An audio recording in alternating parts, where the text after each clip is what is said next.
शिवाय नमस्तुभ्यं। हर हर महादेव।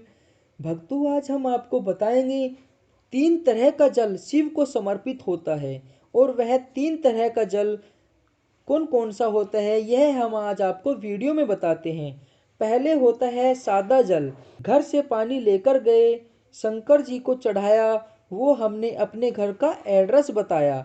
भगवान शिव को जल चढ़ाकर आप आनंद के लिए शंकर जी से कुछ भी प्राप्त कर सकते हैं। दूसरा जल होता है जल के कलश में थोड़ा सा इत्र डालकर शंकर जी को जब समर्पित करते हैं तो महाराज, घर में अगर कोई भी व्यक्ति बहुत रोगीला है, बहुत ही रोगीला है, शिव महापुराण में, नर्मदा पुराण में, स्कंद पुराण में, अग्नि पुराण में, नारद पुराण में, बावन पुराण में जितनी चीज लिखी गई है, एक एक प्रैक्टिकल करके देखो भक्तों, आपको इसका चमत्कार जरूर मिलेगा।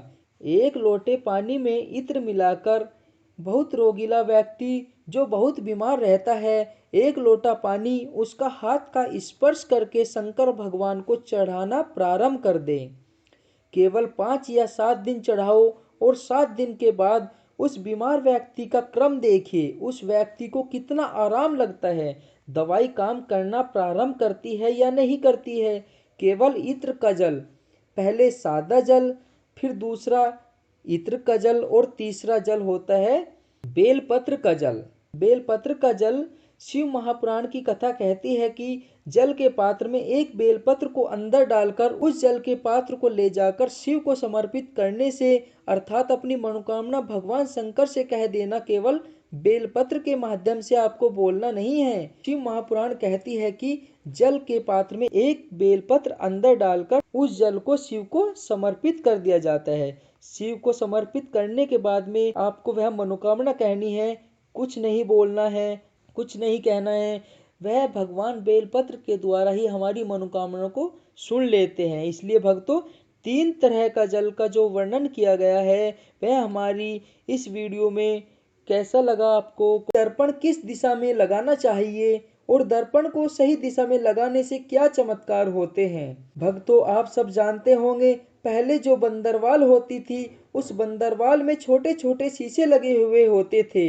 यह बंदरवाल आज भी काशी जैसे शहर में बाजारों से मिलती है। भक्तों, शिव महापुराण की कथा कहती है कि बंदरवाल दर्पण इतनी बड़ी नहीं है तो दर्पण को ही इतना बड़ा ले लो। भक्तों, हनुमान जी शंकर जी का ही अवतार है। हनुमान जी के मंदिर में जाकर हनुमान जी के उल्टे पांव का थोड़ा सा सिंदूर, चरण का थोड़ा सा सिंदूर कागज में लेकर आइए और हनुमान जी के छोटे भाई गतिमान का नाम ले और गतिमान का नाम लेकर उसे दर्पण पर सिंदूर से त्रिशूल बना दो। सिंदूर से त्रिशूल बनाकर दर्पण का मुख बाहर की ओर दरवाजे पर, बिल्डिंग पर, ऊपर फ्रंट पर कहीं भी उसको लगा दो।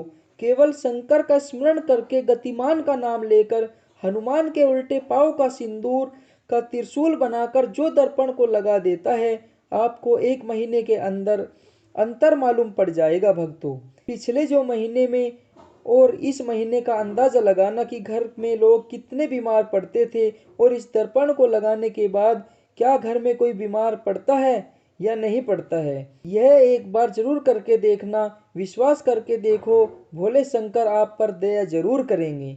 भगवान शंकर पर विश्वास करके देखो, बीमारी घर से भाग जाएगी। अकाल मृत्यु वह मरे जो काम करे चंडाल का, काल भी उसका क्या करे जो भक्त हो महाकाल का। शंकर की आराधना करने वाले, शिव का स्मरण करने वाले, शिव को निवेदन करने वाले, शिव अर्चना करने वाले कभी दुखी नहीं हो सकते। इसलिए भक्तों, यह उपाय अपने जीवन में एक बार जरूर करें। भोले बाबा आपके जीवन में खुशियों का अंबार भर देंगे। श्री शिवाय नमस्तुभ्यम।